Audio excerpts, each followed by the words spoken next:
हाय, आप सभी का हमारे यूट्यूब चैनल में स्वागत है।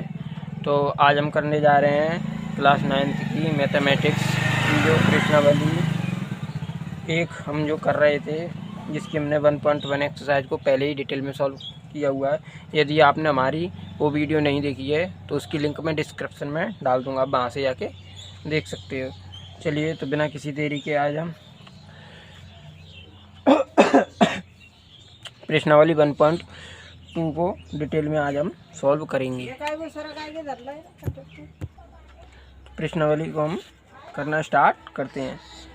चलिए, तो देखते हैं पहला क्वेश्चन क्या कह रहा है हमसे।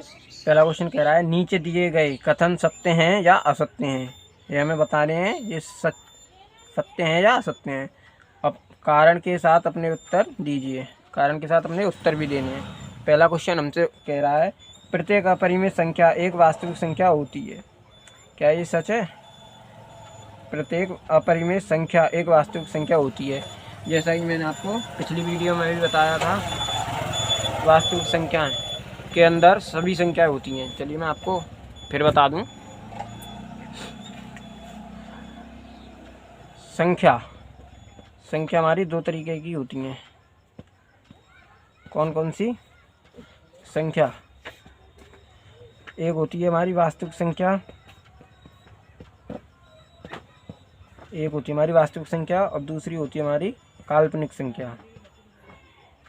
काल्पनिक संख्या ये हमारी दो तरीके की संख्या होती हैं। तो फिलहाल में हमारे पास 9th और 10th में के सिलेबस में काल्पनिक संख्या हमारी नहीं दी हुई है, ये आपको 11th से पढ़नी होंगी। तो इसलिए हम चलिए वास्तविक संख्याओं को पढ़ेंगे जो कि आपके सिलेबस में दी हुई हैं। तो वास्तविक संख्याओं के अंदर सभी संख्याएं होती हैं। तो वास्तविक संख्याएं किन किन से मिलकर बनी होती हैं? एक तो परिमेय संख्या से, और दूसरी एक परिमेय संख्या से, दूसरी अपरिमेय संख्या से, और इसके अंदर आपकी पूर्ण संख्याएं, पूर्णांक संख्याएं, वो सारी संख्याएं वास्तविक संख्या के अंदर मौजूद होती हैं। ठीक है, तो परिमेय संख्याएं और अपरिमेय संख्याओं के बारे में मैं आपको पहले ही डिटेल में बता चुका हूँ, जिनके दशमलव प्रसार शांत होते हैं, जैसे कि जिनके शेषफल शून्य होते हैं। जैसे परिमेय संख्या को हम P/Q के रूप में लिखते हैं। तो यदि जैसे मान लीजिए कोई संख्या हमारी 4 है और Q हमने मान लिया 2 है, तो ये इससे कट के नहीं है, हमें कुल मान दे देगी। जैसे कि इससे काटोगे आप इसको तो ये 2 बार कटेगी, तो इसका शून्य बचेगा। शेषफल जो आप भाग दोगे, जैसे ये 2 का भाग 4 में, तो यहाँ पे 2 बार कट गया, 4 आ गया, तो नीचे शेषफल जो बचा हमारा शून्य बचा, कुछ भी शेषफल नहीं बाकी बचा। तो ये हमारी परिमेय संख्या होगी।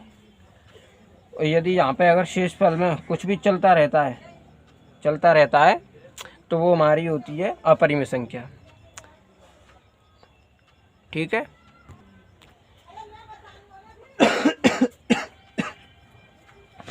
और अपरिमेय संख्या कौन सी होती हैं?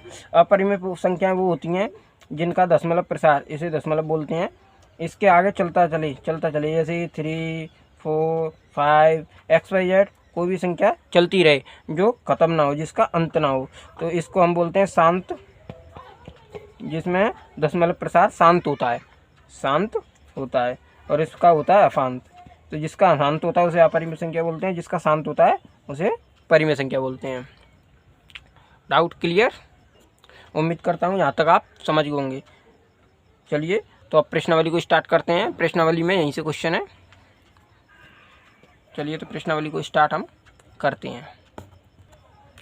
चलिए, तो अब प्रश्नावली को हम स्टार्ट करते हैं। पहला क्वेश्चन हमसे कह रहा है प्रत्येक अपरिमेय संख्या एक वास्तविक संख्या होती है, ये हमसे कहा गया है।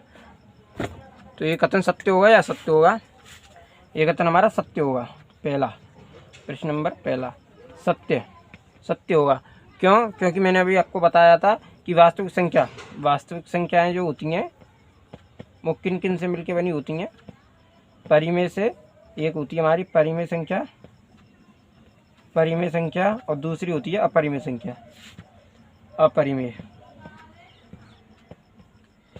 इनसे मिलके बनी होती है। तो हमसे क्वेश्चन में कह रहा है कि प्रत्येक अपरिमेय संख्या, मतलब हर एक अपरिमेय संख्या क्या वास्तविक संख्या होगी? तो बिल्कुल होगी, क्योंकि वास्तविक संख्या के अंदर अपरिमेय संख्या और परिमेय संख्या उपस्थित होती हैं। सारी संख्याएं इसमें मौजूद होती हैं वास्तविक संख्या में। तो इसलिए प्रत्येक अपरिमेय संख्या एक वास्तविक संख्या होगी। ठीक है, चलिए तो दूसरा क्वेश्चन सॉल्व करते हैं। तो आप इसमें कैसे लिख दोगे? सत्य, क्योंकि इसमें आप लिख दोगे उत्तर में क्या लिखोगे आप? सत्य है, सत्य क्योंकि वास्तविक संख्या के संग्रह में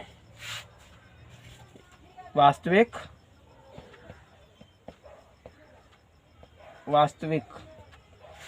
संख्या के संग्रह में परिमेय और अपरिमेय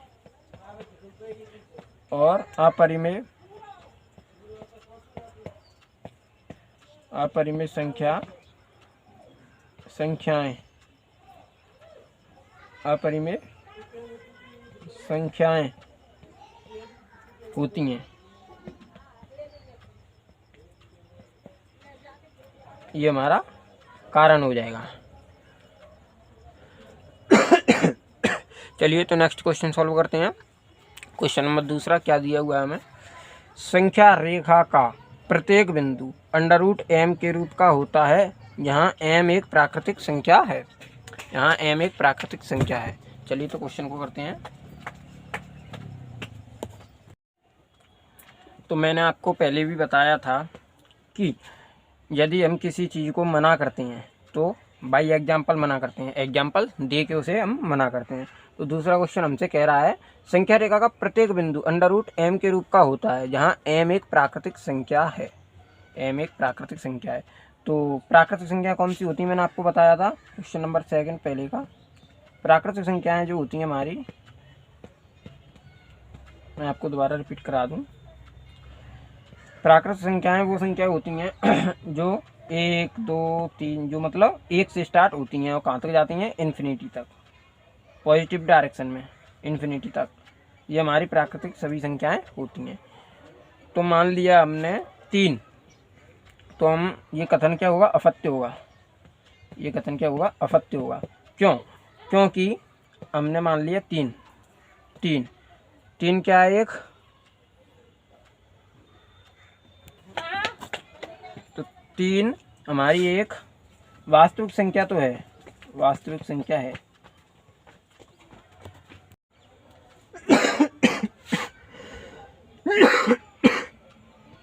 वास्तविक संख्या तो है, 3 एक वास्तविक संख्या है, परंतु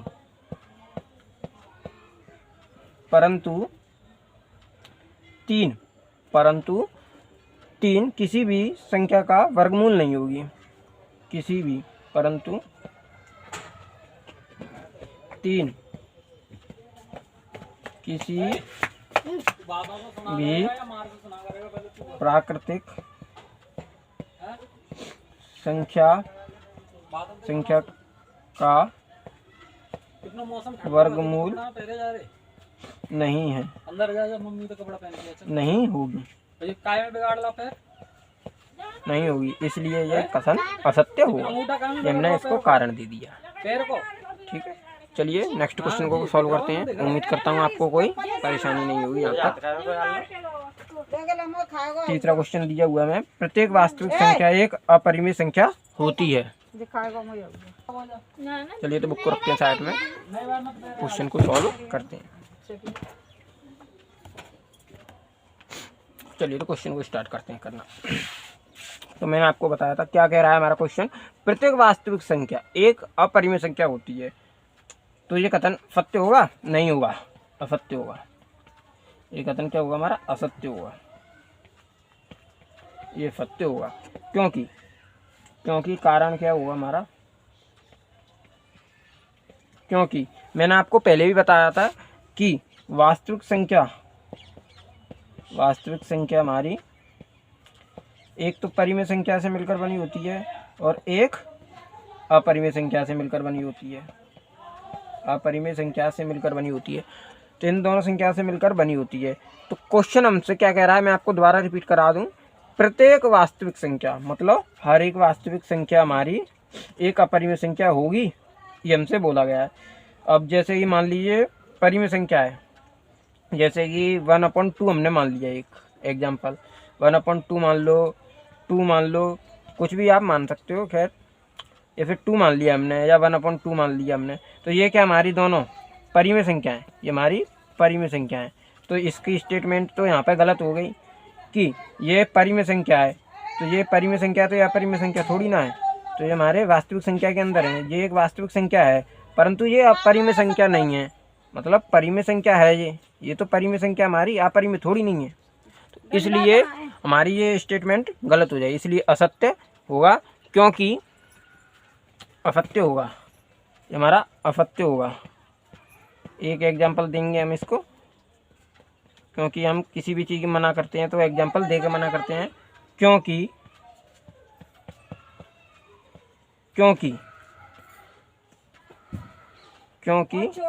दो एक वास्तविक संख्या है, वास्तविक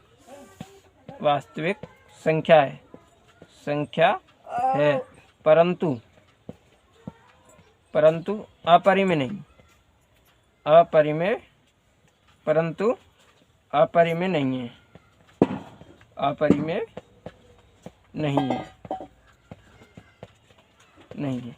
ये आप लिख दोगे, ये हमारा कारण हो गया। चलिए तो नेक्स्ट क्वेश्चन सॉल्व करते हैं।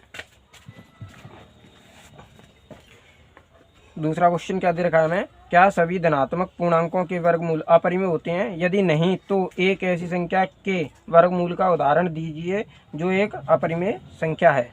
चलिए तो बुक को रखते हैं साइड में और क्वेश्चन को सॉल्व करते हैं। तो क्वेश्चन हमसे कह रहा है कि क्या, दूसरा क्वेश्चन, कि सभी धनात्मक पूर्णांकों के वर्गमूल अपरिमेय होते हैं। तो धनात्मक पूर्णांक कौन कौन से होंगे, मतलब पॉजिटिव डायरेक्शन के सभी संख्याएं। तो जैसे 1, 2, 3, 4 ये हमने मान लिया, ठीक है। अब इसके हमसे पूछा है वर्गमूल, तो वर्गमूल हमने ये वर्गमूल हो गया। तो ये हमने धनात्मक, ये सभी संख्या हमारी धनात्मक हो गई, धनात्मक पूर्णांक की ये सभी संख्या हो गई, ये पूर्णांक हो गए हमारे, ये इनके हमने वर्गमूल कर दिए। अब वर्गमूल करने के बाद में एक का वर्गमूल 1 हो जाएगा, 2 का वर्गमूल √2 रहेगा, 3 का वर्गमूल √3 नहीं रहेगा, 4 का वर्गमूल 2 हो जाएगा। तो इनमें हमारा ये एक परिमेय होगा, ये एक परिमेय होगा, पर ये अपरिमेय होगा, ये भी अपरिमेय होगा। तो ये दोनों हमारे अपरिमेय होंगे। तो स्टेटमेंट कहाँ सही हुई, स्टेटमेंट कहाँ सही हुई इसकी, तो इसलिए ये नहीं होगा, नहीं होगा। अब इसने पूछा है कि यदि नहीं है तो एक ऐसी संख्या का उदाहरण दीजिए, एक ऐसी संख्या के वर्गमूल का उदाहरण दीजिए जो एक परिमेय संख्या हो। तो आप इसी को ले लीजिए। तो हमने ये संख्या ले ली, तो उदाहरण में आप ले सकते हो, उदाहरण क्या, √4 एक संख्या है जिसका हमने वर्गमूल किया, मतलब 4 एक संख्या है जिसका हमने वर्गमूल किया। वर्गमूल करने पर हमारी जो संख्या मिलेगी तो 2 मिलेगी हमें, जो कि हमारी एक परिमेय संख्या होगी। तो ये आप लिख दोगे, आपका आंसर हो जाएगा। चलिए तो नेक्स्ट क्वेश्चन सॉल्व करते हैं। ये हमने उदाहरण दे दिया। नेक्स्ट क्वेश्चन दे रखा है हमें, क्वेश्चन नंबर 3, दिखाइए कि संख्या रेखा पर √5 को किस प्रकार निरूपित किया जा सकता है। तो चलिए बुक को रखते हैं साइड में।